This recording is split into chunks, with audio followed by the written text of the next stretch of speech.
There is a powder sitting in a quarry somewhere near you right now. It costs less than $3 per kilogram. It has been studied by scientists since the 1930s.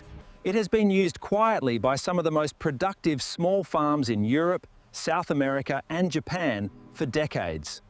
And it can do something that no synthetic fertilizer on the planet can replicate. Whoa, it can bring dead soil back to life from the inside out. Rebuilding mineral complexity that took volcanic eruptions and millions of years to create. You've probably never heard of it, and there is a very specific reason for that. The name of this powder is basalt, ground volcanic rock, the same black stone that forms the floor of the ocean, the same material that erupted from the Earth's crust, and turned ancient landscapes into the most fertile zones in human history. When it's milled to a fine dust, it becomes something remarkable. A slow-release mineral system containing silicon, iron, magnesium, calcium, potassium, manganese, zinc, copper, and almost certainly no longer has. This is not a gardening trick. This is not a folk remedy. This is geochemistry. And once you understand how it works, you will never look at a bag of synthetic fertilizer the same way again. But before we get there, let's talk about what's actually happening under your feet right now. If you have ever planted something in soil that looked fine, dark, even moist, and watched it struggle, grow slowly, produce little, or die without explanation, you already know the problem. The soil looked alive, but it wasn't. It was performing the appearance of fertility while quietly running on empty. Modern agricultural science has a term for this: mineral depletion. And it is not a fringe concept. It is one of the most documented. A study published by the United States Department of Agriculture found that between 1950 and 1999, the average mineral content of 43 common vegetables declined sharply. Calcium dropped by 27%, iron by 37%, vitamin C by 30%. These are not marginal changes. These are not statistical noise. These are the direct consequence of soils that have been pushed to produce more and more, year after year, without ever being given back what they gave.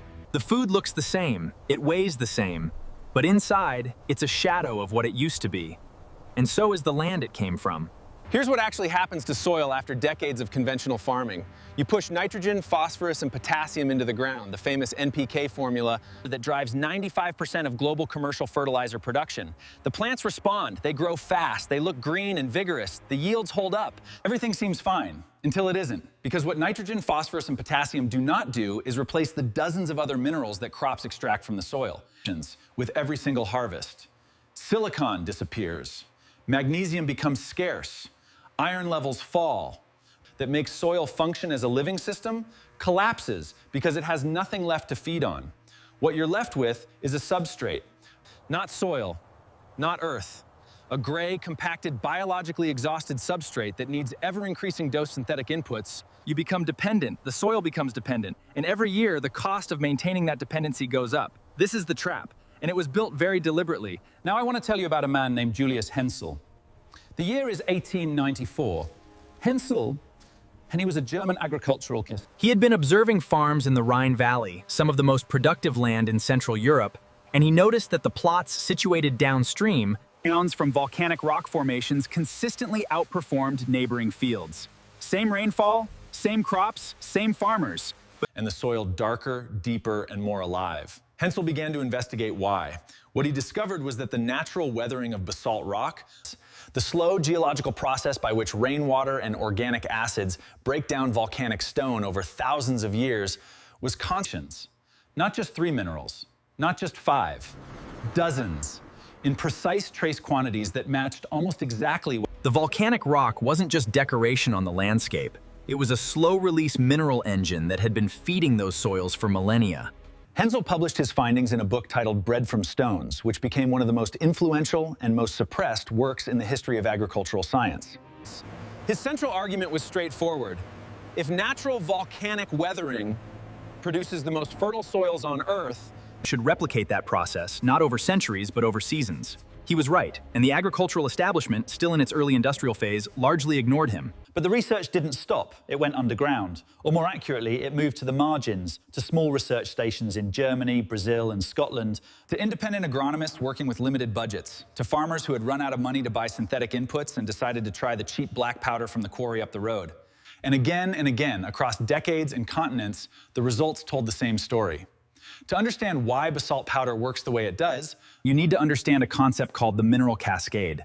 Living soil is not just dirt and water. It is an extraordinarily complex biochemical system in which minerals, microorganisms, Plant roots, organic matter, and water interact in a constant cycle of exchange to perform its role. The bacteria that fix nitrogen from the atmosphere need cobalt and molybdenum. The fungi that extend the root network of plants, the mycorrhizal network that scientists sometimes call the wood wide web, need phosphorus cycling driven by magnesium and calcium. The plant roots that penetrate deep to access water and anchor the crop against wind need silicon to build cell wall strength. When any one of these minerals drops below the biological threshold, the entire cascade begins to slow down. The system doesn't collapse immediately, it limps, it compensates, it adapts, but it becomes fragile. And over years and decades of that fragility, you end up with what modern industrial farmland looks like. Pale, compacted, biologically almost silent earth that requires industrial intervention just to grow anything at all. Basalt dust interrupts this decline at the most fundamental level. A single kilogram of finely milled basalt contains, on average, around 45 to 50% silicon dioxide. Silicons. It contains between 10 and 14% iron oxide, which drives hundreds of enzymatic reactions in plant metabolism, and titanium in biologically relevant trace quantities. When this powder contacts moisture in the soil, a process called mineral weathering accelerates at the microscopic level. Hydrogen ions from soil water and organic acids produced by microorganisms begin to dissolve the surface of each basalt particle, the thin film of water around soil particles where roots and microorganisms feed. The finer the grind, the greater the surface area, the faster the release. Particles milled below 100 microns begin releasing measurable mineral concentrations within days of application. This is not slow, and this is not subtle. Brazilian researchers at the Federal University of Viçosa documented increases in soil microbial biomass of up to 65%. On depleted Cerrado soils, the same degraded savanna land that represents one of the most difficult agricultural challenges in the world. 65% more living biological activity. From a powder that costs $3 a kilogram. I want you to sit with that number for a moment. $3 per kilogram. In practice, a standard agricultural application of basalt powder runs between 2 and 4 tons per hectare. That translates to somewhere between 600 and per hectare as a one-time application, and the mineral effects persist in the soil for 5 to 10 years because the weathering process is continuous and slow. Compare that to a standard NPK fertilizer program on that same hectare, anywhere from $400 to $800 per hectare every single year indefinitely. Not once, every year, forever. Because synthetic fertilizers don't rebuild soil.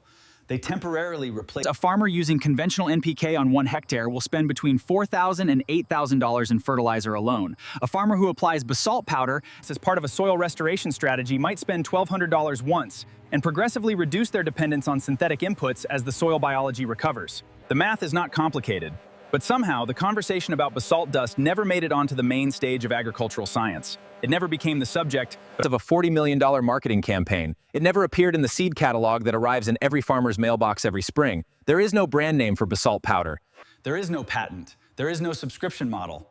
And in an industry that generates over $200 billion per year in synthetic fertilizer sales, that absence of commercial infrastructure is not an accident. The suppression of this knowledge was not a conspiracy hatched in a room somewhere. It was something quieter and more systemic than that. It was the simple, relentless gravitational pull of commercial interest, the same force that ensures the solution, which generates recurring revenue, will always receive more research funding, more university partnerships, more agronomist training, and more shelf space than the solution you buy once. From a quarry and apply to the ground. Hensel's book was dismissed. The early 20th century German and Austrian research into rock dusting was sidelined as synthetic chemistry took over. And by the time the Green Revolution arrived in the 1960s, the entire framework of soil science had been rebuilt around the NPK model. And basalt remineralization had been quietly erased from mainstream agricultural education. Now, I want to be honest with you, because that honesty is important, and it's part of why this story actually holds up. Basalt powder is not magic. It is not a one-size-fits-all instant fix. If your soil is severely compacted, it will take more than one application and more than one season to see the full biological recovery. If your climate is very dry, the weathering process slows significantly, and you will need irrigation or consistent rainfall for the mineral release to be effective. Basalt dust does not replace the need for organic matter, compost, mulch, cover crops, PO, which are essential for feeding the microbial populations that the minerals then support. And it does not work equally well on all soil types. Sandy, highly acidic soils may need additional pH management before the basalt minerals become fully bioavailable. This is not a pill you take and walk away from. It is the beginning of a recovery process. But that recovery process is real, it is documented, and it is available to anyone willing to engage with it. The limitations are real. The results are also real. So what does it actually look like in practice? How do you use this $3 powder in a way that produces results you can see? The most widely validated application method is broadcast spreading. Scattering the powder evenly across the soil surface at a rate of between 2 and 4 kilograms per square meter in a home garden, Or 2 to 4 tons per hectare at agricultural scale. For gardens and small plots, this translates to roughly 10 to 20 kilograms for a garden. Of 50 square meters, a cost of $30 to $6. You do not need to till it in, though mixing it into the top 15 centimeters of soil during bed preparation will accelerate the initial mineral release. After application, water the area well. The goal is to saturate the basalt particles and initiate the ion exchange process that begins the moment soil water contacts the rock surface. In the first few weeks, you likely won't see dramatic visible changes. What is happening is invisible, a slow reawakening of microbial populations as the mineral spectrum broadens. 10 in plant vigor, leaf color, and root depth. Plants in remineralized soil develop darker, thicker foliage. Root systems penetrate deeper because silicon-strengthened cell walls allow roots to push through compaction that would previously have stopped them, becoming more granular, more porous, more structurally alive as the earthworm and microbial populations rebound. Compost provides the organic carbon that microbial populations need to metabolize and reproduce. Biochar provides portals. Basalt provides the mineral spectrum that makes all of that biological activity possible. Together, these three inexpensive natural materials— Not in weeks, but within a few seasons, in a time frame that is entirely visible and measurable. Some farmers in Brazil have taken this further, Applying finely milled basalt as a foliar spray, diluted in water and sprayed directly onto plant leaves to deliver silicon and trace minerals through the leaf surface. In cases where soil uptake is limited. This technique, documented by researchers at the Brazilian Agricultural Research Corporation, where silicon uptake through foliar application increased crop resistance to fungal disease by measurable margins. What the story of basalt powder reveals is something much bigger, a pattern that appears again and again whenever a simple, inexpensive solution competes against a system designed to maintain dependence. The same pattern appears in medicine, in energy, in construction, in water management. The solutions that cost almost nothing, that require no brand loyalty and no recurring purchase, have a persistent tendency to disappear from the mainstream conversation, not because they don't work, but because they work too well for the wrong kind of economy. The volcanic lands of Hawaii, Sicily, Java, and the Azores are among the most naturally fertile places on Earth. They don't need fertilizer programs. They don't need soil amendments. They grow food of extraordinary density and flavor because the Earth itself, through the violence of eruption and the patience of geological time, deposited exactly what soil needs to be alive. What basalt powder does is take that same geological gift and compress it into a bag that you can carry in your hands, apply to your own land, and use to begin reversing a process of depletion that took decades to create. The knowledge was always there. Julius Hensel knew it in 1894. The researchers at Visosa knew it in the 1990s. The Japanese farmers who have been applying Aso volcanic tuff to their rice paddies for generations have always known it. The knowledge did not disappear because it failed. It disappeared because there was no profitable infrastructure built around it. And here is what that means for you right now. You do not need permission from an agrochemical company to remineralize your soil. You do not need a prescription, a license, or a subscription. You need to find a basalt quarry or a rock dust supplier near you. They exist in almost every country because basalt is the most abundant rock on Earth's surface, covering approximately 70% of the ocean floor and vast stretches of every continent. The powder is often a byproduct of quarry operations, meaning it costs almost nothing to produce. The only thing standing between your depleted soil and a mineral recovery that lasts for years is the decision to begin. The science is solid. The history is deep. The cost is negligible. And the result? Soil that is alive again. Soil that feeds plants the way plants were designed to be fed. Soil that gives back to every seed you place in it instead of demanding more and more inputs to perform the same shrinking function. That result is entirely within your reach. You are not powerless in front of a depleted garden or an exhausted field. You are not condemned to the cycle of buying the same bottles of synthetic solution every season and watching the soil grow less and less responsive year after year. There is another way. There has always been another way. It's been sitting in a quarry down the road, ground to a fine black powder, waiting. The Earth gave you the solution before anyone could sell you the problem. Now, you know where to find it.